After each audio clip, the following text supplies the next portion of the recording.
My name is James Corbin. Romario Chavoy. Abby Jima. Makai McDermott. Kwesi Amoyesi. Kay Bailey Obazi. Poet. Mark Deer. Natalie Nah. Nigel Atamensa. Tony Blaze Ibekwe. Joel Adebayo. Daryl Hunter. Geoff K. Cooper. Deborah Abibio. Nathan Smith. Julian Knox. El Shaddai Nyogodzi. Jason Adetola Mexon. Lynette Straha. Darkwa. Razor. Shantae Joseph. Inie Tokyo James. Andre Spence. Felicia Brown. Johnson Gold. My name is Julian Nietiadzin Nico Annan. Everybody calls me Jules, aka Jules Baby. I am a music producer and a DJ. I would define myself as a model.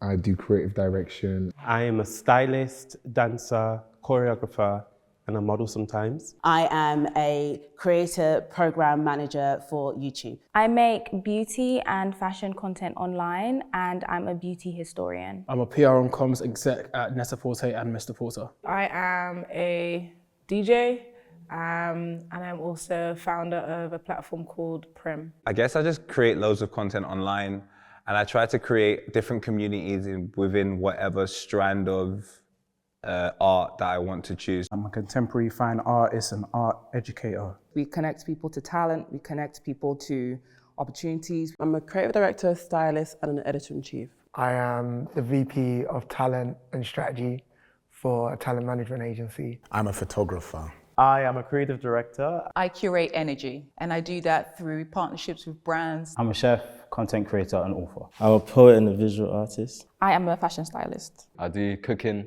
growing, foraging. I work in social media, currently as a social media manager in the entertainment industry. I am a content creator and multidisciplinary artist. I work as a creative director in the advertising industry. I run an event series for Lonely Londoners. I also do content creation. The creative director of my namesake brand, Tokyo James. I'm a social entrepreneur. I run an organization called Global Purpose Enterprise. I am a fashion consultant and founder of a platform called Our Maison. What does Black History Month mean to me? Black History Month means a lot to me. It's part of what allows you to understand where you are today, why you are here today. Understanding that I do not exist here randomly. I exist because so many people came before me. The achievements that they made and the sacrifices that they underwent. Sometimes I think we don't realize that somebody had to be brave enough to do it first so that we could be able to have the opportunities that we have now. So we're celebrating the change makers, the artists, the founders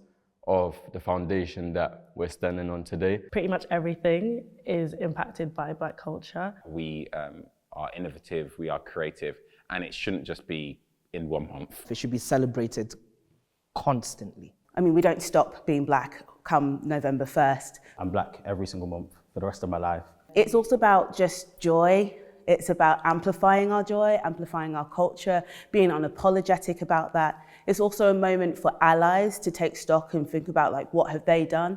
What are they going to do?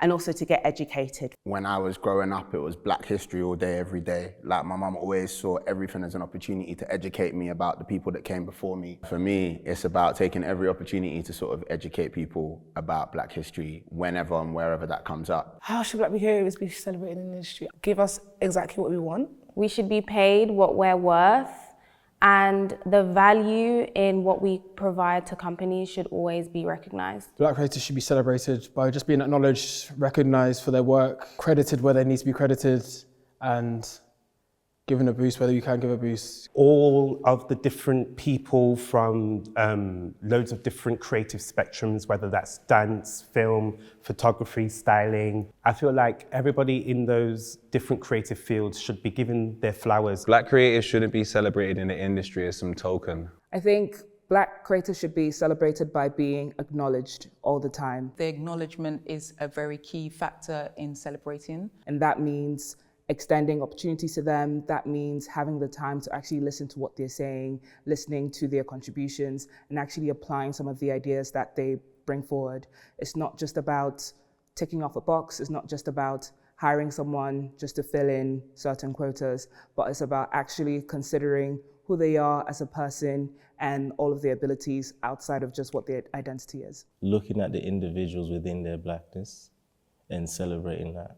I think once you're able to take in that information, you have a lot more respect for whatever anybody does. There's more of us in the industry, there's more Black creators in the industry, and it's about how do we help each other collectively as a community, making sure that we're supporting those that are following us behind. I think we should open the gates more to a lot more young individuals who are super creative. And I think when we are massive in our numbers, we can celebrate each other more through awards, through workshops. Being celebrated by our stories being told, but also brands taking accountability and us being hired in higher positions. Being celebrated kind of goes further than visibility. It goes to supporting and amplifying everything that we're doing. I guess genuine collaborations and genuine spotlight. So outside of Black History Month, Black creatives should be celebrated every single day. But beyond that also, by being given the chance to do those things. My top 3 tips for success are trust God,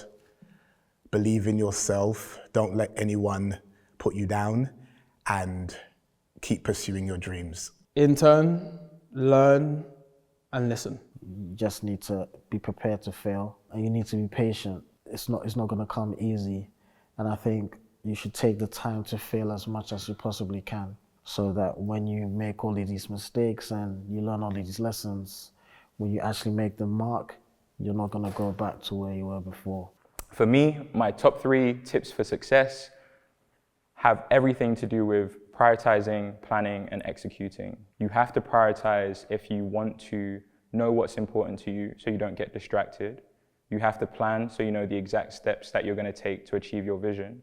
And you have to execute if you want any chance of having success. Starting with what you have as well is also very important.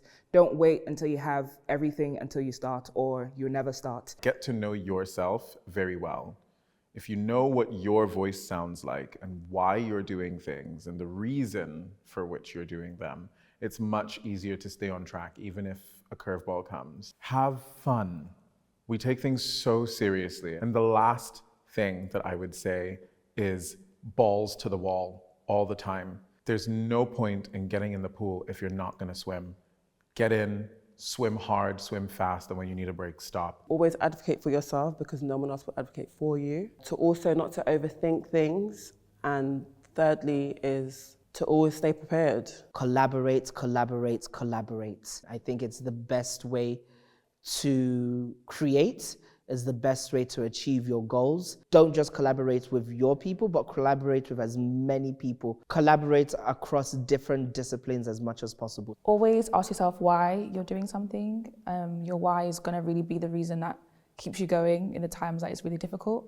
Really connect with people around you. You know, don't be shy. Put yourself out there, reach out to people. And also, I would say, don't put too much pressure on yourself. Don't put too many deadlines. Don't put too many timelines as to when you have to have things done. Just go with the flow and things will start to happen. It's okay to be scared. It's okay to be afraid. It's okay to not know what you're gonna do.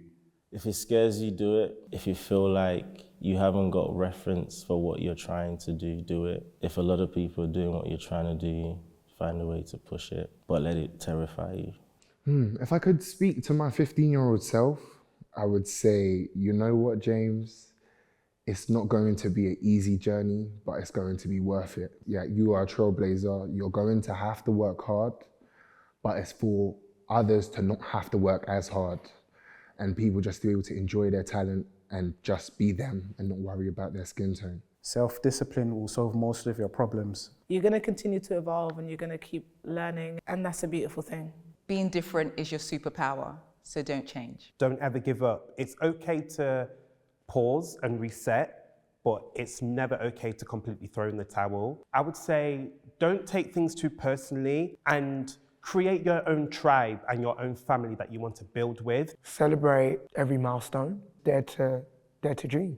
Keep going. You're going to be great, bigger than you ever imagined, and the world is your oyster. You haven't even imagined the extent to what you can do and that people around you can do. You are worthy, you are enough, you are worth it. And you should never be afraid to take up space. My personal advice would be, don't look at the noise, because right now we exist in a world where there's so much noise and there's so much comparison, visual videos of telling you how you should be.